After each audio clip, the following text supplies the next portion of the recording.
mentioning North Greenville baseball a little earlier. I think I tried to recap it, Trey. So here's how I said it.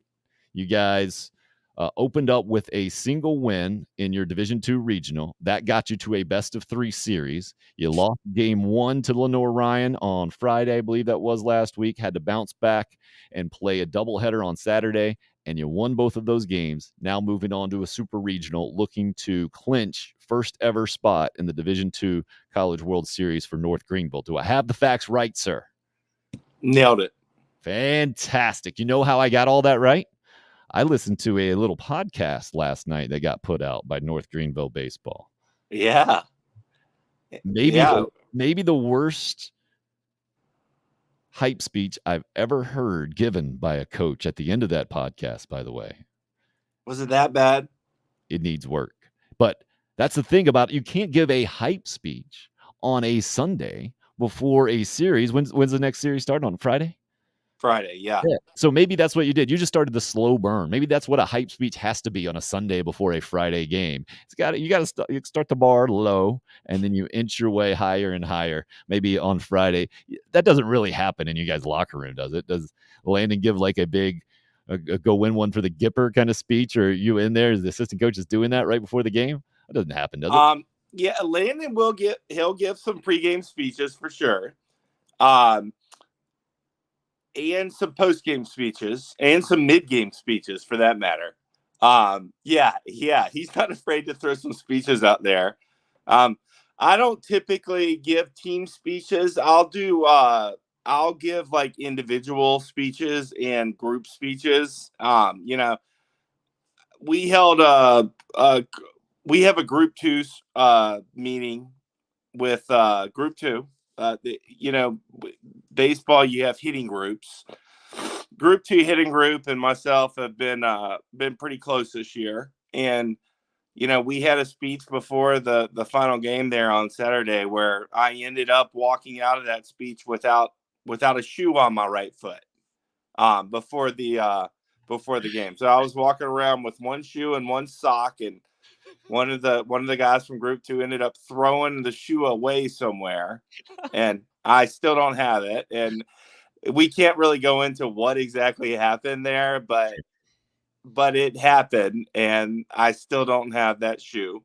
Hey, promise us this. So you guys go to the College World Series for the first time in school history ever. We get the details about what happened to the shoe. Is that fair?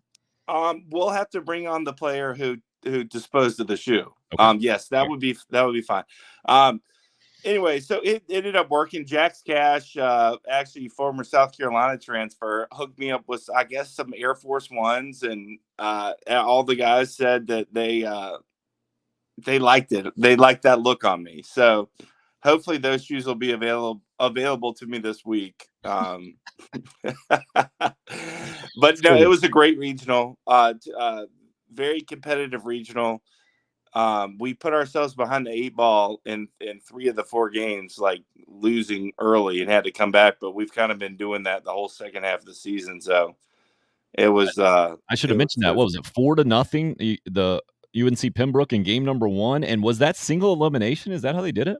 No, it wasn't a single elimination. It was just it was weird because for whatever reason there was only 7 teams make the regional in the Southeast regional, and we were part of the 3-team regional. So it was weird the way it was set up. But it was double elimination. We played the loser of the first game. The first game was Lenore Ryan versus UNC Pembroke. Gotcha. And, so once you beat Pembroke for the second time, they were eliminated because they lost twice. Is that what the deal was? Gotcha. Yep. And you should earn a certain advantage for being the number 1 team in the country or getting the number 1 seed. So that makes some kind of sense. And that's part of what I love about baseball this time of year too. Conference tournaments have different formats. The ACC's done this round robin deal for forever. The SEC now has a single elimination portion before you get the double elimination part. So all kinds of stuff to follow out there this time of year, man. What about that mentality though? Can you speak to that? I know your Gamecock teams had it back in the day. That confidence that you have to have up until the very last out that you're going to win the game, no matter what. and clearly the North Greenville program has it now. My question to you is, can you have that feeling without having done it before? Can you have that? Do you have to have the confidence beforehand, or is that something that has to be developed with actually doing it too, Trey? That's a hard question, Tim, because we had so many good teams here at South Carolina. That 2000 team was awesome. Lost to Louisiana Lafayette. 2001 was awesome. Lost to Stanford. Both one game away from going to the College World Series. And then in 2002, we had that miracle comeback, in the ninth inning before going. And then once we went, obviously going back in 2003 and 2004, seemed a lot easier. So doing it is one thing, and kind of the floodgates open up after that. But it takes a special group of guys to make it happen for the first time, for sure. And so Landon's been in this situation before, and he's never been to the World Series before. So it's really up to the guys. It's up to the coaches and the guys really to make it happen. And hopefully this group of guys can get the job done. You just got to do it. You got to do it. That's what the hype speech, the hype speech may have been bad yesterday. I didn't plan it really, but maybe it's the thing that gets us over the top, Well, now you got a more drama involved in this thing. You're taking on a program that eliminated you last year. Is that the deal? Columbus State? That is correct. Yes, they're very good. They have we've got 6 guys with double-digit home runs. They've got 6 guys with double-digit home runs. They score a lot of runs. They got a really good lineup. They've got good pitching. You don't really see many teams with that many guys with that many home runs. Not that means everything. We're certainly not just a home run hitting team, and neither are they. But that kind of goes to show that kind of the depth that they have, and that's something that we take pride into is how deep the team is. But they're really good. They've got this catcher. About our catcher, John Michael Fail, the king of Division II baseball. He's been hurt. He had surgery less than a week ago, and he's already hoping that somehow he can pull a Kirk Gibson and play in this regional somehow, which is going to be really, really hard to do. But I mean, we'll see. But they got a kid named Robert Brooks, who's just great catcher. He's a great hitter, and he's been there for a long time. And he's got 21 home runs on the year, lots of RBIs, and he's like kind of always been right behind John Michael Fail when it comes to like postseason awards and stuff. And poor guy, he hasn't really gotten recognized or the recognition that he should have received because of John Michael Fail. And so that kid's got to be ready to lay a whooping on us, and we got to make sure that we're ready for him as well as all the other talented offensive players than they have. But Division II baseball really it's a great product. It's a great product. You don't have guys throwing 105. So not every single at bat is ending with a strikeout or a walk. There's a lot more contact, and a lot more stealing, a lot more base running. We scored a lot of runs in this regional with athleticism, scoring first to third, or first to home on a double. We had an inside the park home run that it was actually a little league home run with a couple of errors, but it was also really, really hot. The Conference Carolinas Player of the Year, Mark Kloop.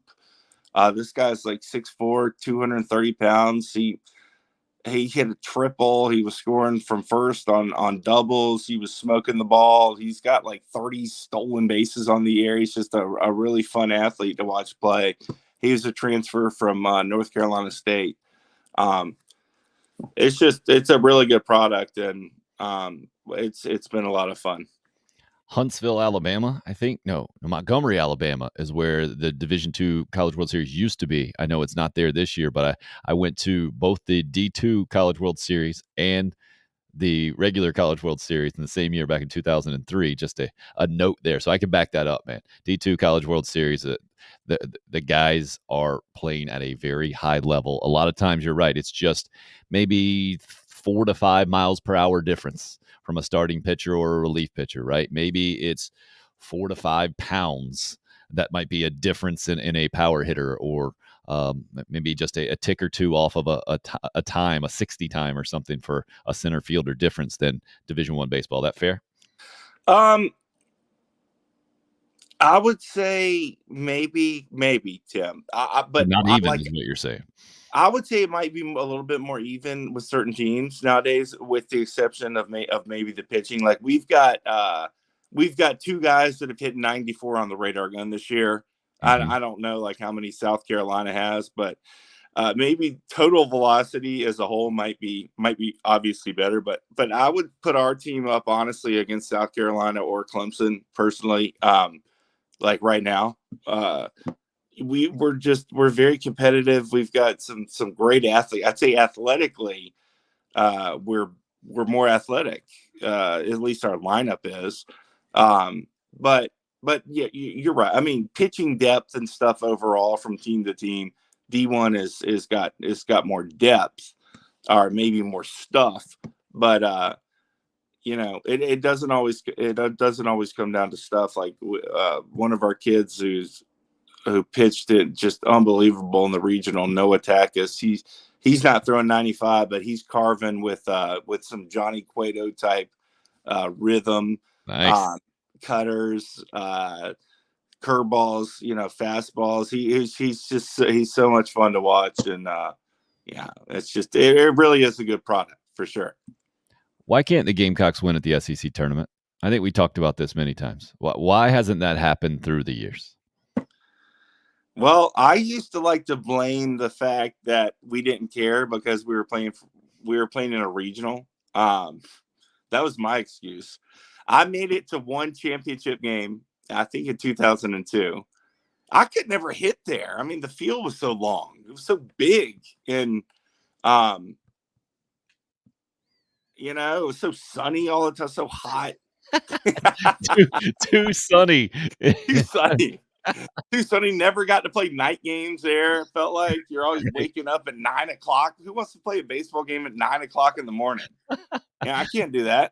Well, it's kind of the environment that it was for you guys in so many years for Gamecock baseball. That hey, this was kind of a fun little pre-trip, right? It was a trip, and you win, great. You don't.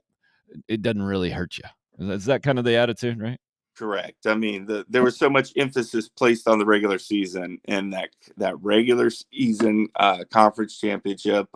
I was fortunate to be on two of those in 2000 and in 2002 regular season SEC champs. Funny thing, yeah. We've been doing a little podcast at NGU baseball. That's on. You could check it out at NGU baseball on Twitter and Instagram. Same thing, but.